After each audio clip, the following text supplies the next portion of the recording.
moving outward, spreading outward, will still exist, but so will the forces bringing people into the area. The real challenge under this one, I think, is will there be enough job and population growth to support both transit and help bring back some of the small businesses we've lost during the virus? If there's no economic vitality to this area, there may be a permanent loss of those businesses. So not such a good scenario. Bottom line, wrapping up the last two slides, even using a scenario-based model, it's obviously great uncertainties. There's no way of predicting which of those scenarios is likely to happen, or some other one that I didn't come up with. Those are not the only possible scenarios. But to me, the bottom line is that becoming intelligent, more urban is the best way forward, no matter which scenario we think is going to occur. It's the best one for us, for our environment, and for future generations.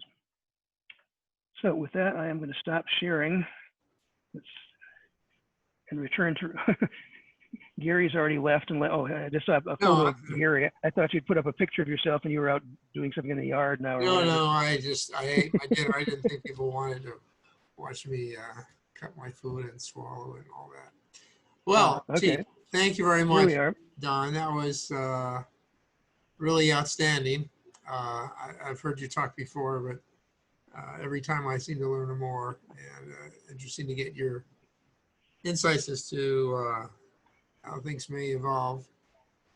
So now I'll ask the audience, of which I think you've maintained almost everybody, 37. I think we have 39, maybe a couple of people signed off there. Do we have some questions for Don? I have a question. Go ahead.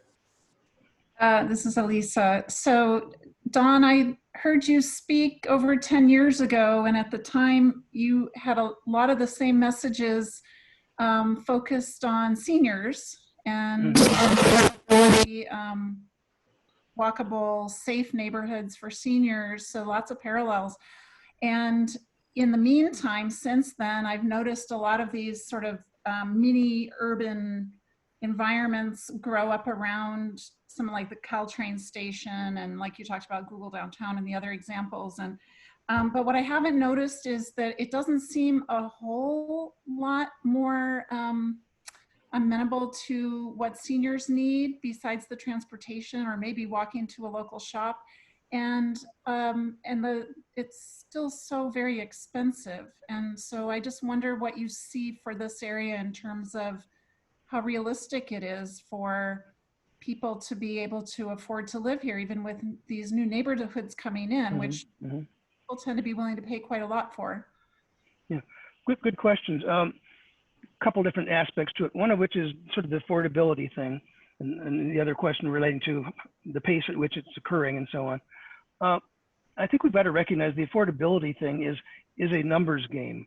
We can't build just 20 new units and expect it to affect the existing housing shortage we have in California. I think that the state put out a report 2 years ago on housing, said that just to keep up with population growth, and forget about dealing with the backlog or the shortage, pre-existing housing shortage, we should be building 150,000 new housing units a year. And the last 3 or 4 years, even before the virus hit, we were building about 50,000, I think. I forget what, it's either 50,000 or 100,000. One way or another, we were improving far less, even just keep up with growth. We kept falling behind. So you can't just build one. If you create, let's assume we create one really great, perfect senior housing project right by a transit station somewhere in whatever city along the peninsula. The demand for that is going to immediately grab it up, and the prices will be driven up. I mean, there's no solution to our housing affordability question or problem that doesn't get met unless we build a lot more housing. And that means we've got to change a lot more attitudes, or as is happening recently, the state is sort of stepping in and saying, hey, cities, you're not doing the job. We as a state, we can see that our economy is at risk, our social well-being is at risk, our environment is at risk because we're forcing people to live way out in the farther and farther in the suburbs and commute longer and longer distances. And climate change, one of the major elements of the state's climate action plan is to reduce total vehicle miles traveled even as our population grows. Figure out how you're going to do that. The only way we can do that is by building that new housing in places where people don't have to drive. And people say, well, we're going to have all these electric cars. So that's already factored in. That's the numbers that they built in the action plan, climate action plan. That's a separate. There's a certain percentage that they're assuming will be dealt with by that method, and some of it that has to be dealt with in terms of land use. And we're not anywhere near doing that. And I think it raises questions about, in any number of reasons why we aren't, and it varies from community to community. But I've been saying for years that fundamentally the challenge in this area is not opposition to housing, it's opposition to change. And without getting too far down that particular thing, I'll just leave that as sort of placeholder.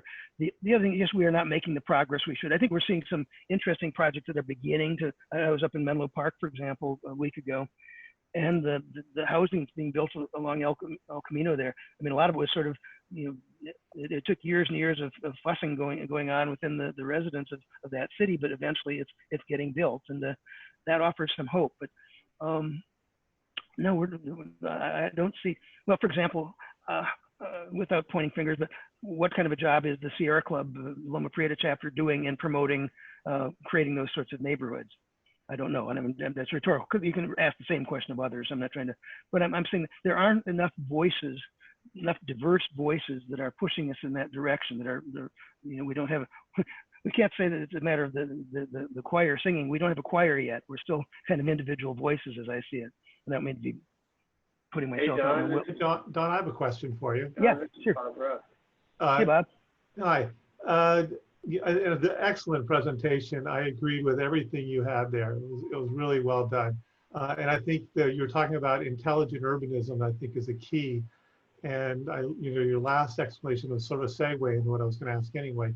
What do you think of AB 68? We have, the state stepping in and sort of approaching a shotgun approach to things, and the city doing some of their opportunity housing planning.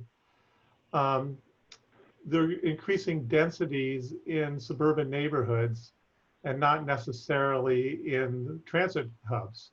And is that potentially going to divert the attention from the transit hubs? I'm a little worried about the strategies that because we have such a housing crisis, they're using a shotgun approach, and I'm not sure a shotgun approach is appropriate. So I agree. On AB 68. Yeah, excellent. For those who don't know AB 68, Don, they want to give you a quick overview. Yeah. Well, there's several. The overall phenomenon that's occurring right now, it has been for the last several years, is at the state level, they are seeing it collectively as, for decades, we've left land use to local jurisdictions under the so-called home rule or local control sort of mantra of either of those things. And what we have seen is the cumulative effect of that is everyone is fine with housing as long as it gets built in some other city. And so the sort of combined sort of, I don't call it NIMBYism or no growthism, but whatever it is, the collective opposition has meant that we as a state have fallen way behind in building the amount of housing we need to accommodate our existing population, as well as, to deal with existing shortage and plan for the future. I have very mixed feelings about the state getting involved. I think the state has to get involved because the cities otherwise will keep making excuses collectively that we will no closer a decade from now dealing with our housing problem than we are now. But I don't think, since my goal is to encourage that we create great urban neighborhoods, I don't know that any city has ever planned for a great urban neighborhood under duress. At best, they're going to do it, with distress. They're going to feel that they're being put upon, and they'll resist it, even if it's the right thing for them to do. I think cities have to decide. This has to be ideally, and the world is not ideal, but ideally, we shouldn't need the sort of coercion from the state. And I think in some respects, it's kind of self-defeating. I think that there probably are more cities that look at ABAG, which, for those who are not aware, periodically assigns to the individual cities their goals for building housing at different levels of affordability. I suspect that more cities look at ABAG unfavorably, and then that spills over then as ABAG MTC, which is now merged with MTC, talk about their plans for the future of the region. Simply the fact that it comes from the same authors, if you will, probably has some negative consequences. That that's from ABAG. We don't want it. We're automatically opposed to it because they're the ones who are trying to force us to build affordable housing in our cities. So I'm very mixed feelings about coercion and whether I don't think we can get. I don't think any city has ever created a great city because somebody forced it to do that. On the other hand, if we don't get off the dime somehow, the ultimate consequences may be even worse. The one thing, let me just add, The one question that I don't think we have been answering either as planners or as advocates or whatever, the human beings are just inherently resistant to change. If I, for example, right now said, okay, everybody stand up and twirl around once and then sit down, you know, first of all, you're going to, probably most of you are thinking, why? I mean, those of you who just don't instinctively follow my commands, you know, just automatically, are wondering, you know, why did he do that? The human brain just sort of, we are hardwired not to change unless either of two conditions. One, we see some benefit to ourselves, or two, that there's some disbenefit if we don't change. If we've just been told that the dam is about to break and we better run to high ground, we're going to do it. But what I don't think has been adequately addressed in most general plan updates by the cities in this region, most of them are simply, they're not discussions of the future at all. They're simply, where are we going to put that housing that ABAG is forcing us to build? And it's oversimplified, but I don't know any of them, for example, that have said, we're going to build our general plan update around how to create a more age-friendly city. That's something that's something we can see coming, something we need. That's something we should be doing if ABAG didn't exist. So the question that's not getting answered, I think, to many homeowners and many residents of the cities, what's in it for me? It's a terribly selfish sort of a question, but I think it's the one we haven't been addressing. I think it's the one that housing advocates need to be thinking about. You can tell me 100 sad stories about homeless people or about teachers who are commuting 3 hours a day each way from here to Fresno because they can't afford to live here. When all is said and done, new housing project proposed in my city, the question is always, what's in it for me? That's what we've got to, Drew, is what's in, and that's where we've got to be getting our communities to think about. Most cities most residents are not aware that, like in San Mateo County, 1/3 of their adult population is going to be over 65. Where's your workforce? Who's paying the taxes to support the businesses? There's some real conversations we could be having that help people sort of internalize it, that, hey, there's an advantage or some disadvantage for you if we don't grow, if we don't approve that housing. The one I've been using in most of my recent presentations that plays off of the earlier ones about aging population is that we are losing, among others, we are losing because of our lack of affordable housing, our elder care health providers, the in-home nurses and so on. The very kinds of people that we're going to need more of, we're losing. And that could come back to bite us in our own households, our own families, people we know who just are not going to have access to the kind of care they need because we have priced out all of the workers that we need to. Those sort of workers make even less typically than our firemen and policemen that we are on teachers. Bob Ruff here. It's not only the elder people that's the problem. People don't realize in these cities that their kids cannot afford anything anymore. They need this higher density urban, suburban model that you're talking about for their kids to be able to have some place to stay in Santa Clara County. And look at Cupertino. They have an opportunity to do that, and they resist it politically and the people there. Well, I want to tie that to this idea. I think we're on this topic of mixing income levels and also, by the way, racial profiles in cities. And I think we have to figure out a way to make, as you're saying, we need a carrot and stick approach of, like, is Menlo Park going to allow low-income housing in Menlo Park? What we don't want to end up with a New York City, housing projects, on the river with just these tall, horrible looking buildings and, creating crime nests, basically. So there's that one part of it. The other part of it I'd be interested in your opinion on is the idea of multi-generational. One of the potential futures for suburban housing is multi-generational housing.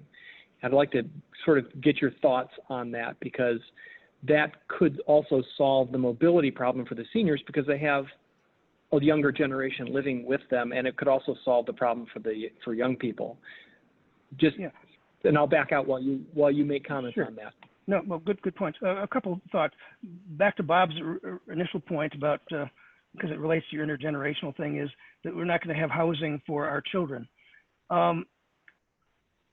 I once thought that was a compelling argument, but I have a document that I put together about 7 years ago, and it says, why are we losing the housing affordability war? And I start off describing the housing conditions today as to most people could not afford to buy the homes they live in. People are commuting long distance, et cetera, et cetera. Kids can't afford to live in the cities they grew up in. That report was written in 1977, some 40 some years ago, or whatever the math is on that. And things that it describes the current condition to a T. We often use that your kids won't be able to remember that. I think there are two weaknesses to that. And for some people, that's a compelling argument.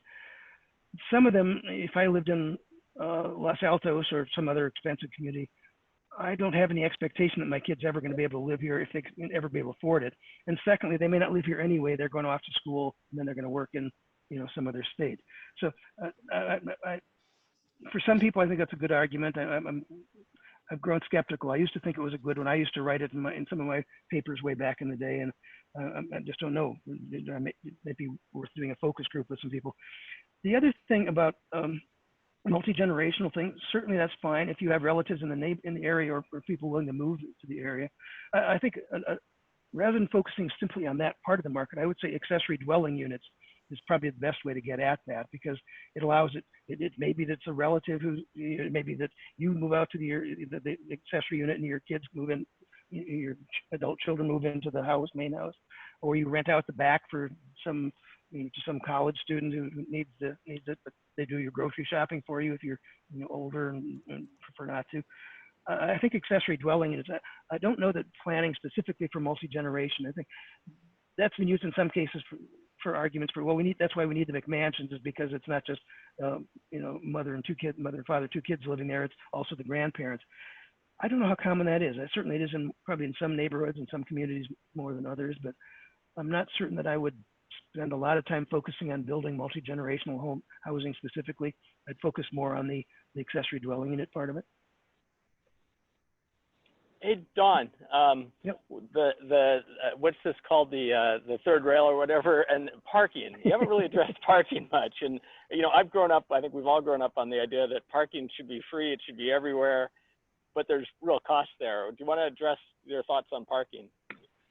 Well, I think several things.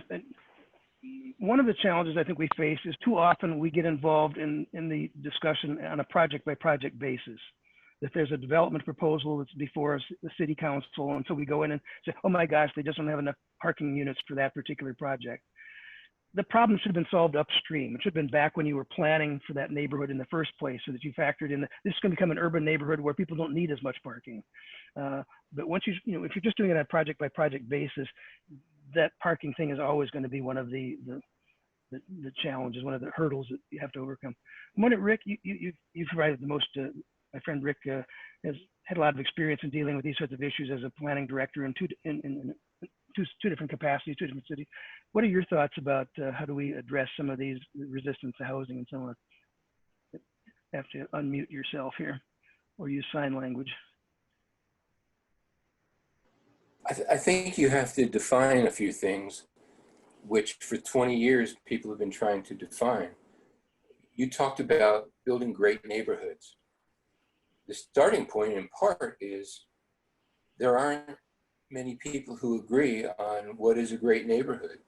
We have some very traditional suburban neighborhoods here in San Ramon, and people fight like heck to preserve them because that's what they want. They moved here from neighboring cities or from a larger urban area because that's what they wanted. And that was the lifestyle that they thought was best for them and for their family. So you've got one group of people who are not necessarily change resistant to everything, but for the thing that is the most significant purchase in their life and the neighborhood that they want to stay in, you're fighting that kind of resistance. I also think a part of this is trying to understand really what motivates most people. Let me back up just a little. And this is a conversation for the rest of you that Don and I, over the last 30 years, have discussed over lunch, over beer, and who knows where. I missed the beer. City planning is essentially a subset of local politics. And while planners are charged with being non-political in the decisions that they recommend, you just cannot deny that in the post-World War II era, land use, development, and where does it happen, why does it happen, and who benefits is what really shapes city politics. One group of people gets elected because they're unhappy with the growth that's occurring in a city. A couple years later, they get thrown out for reasons that they held back the development of the city and missed some opportunities. We go back and forth. And here in San Ramon, we fight that fight every couple years. When you recognize that it's not just about the change, it's do you have the political mandate to make the change? You begin to realize that nobody's really working on that except during elections. One of the things that I recall as a planning director, to use an example,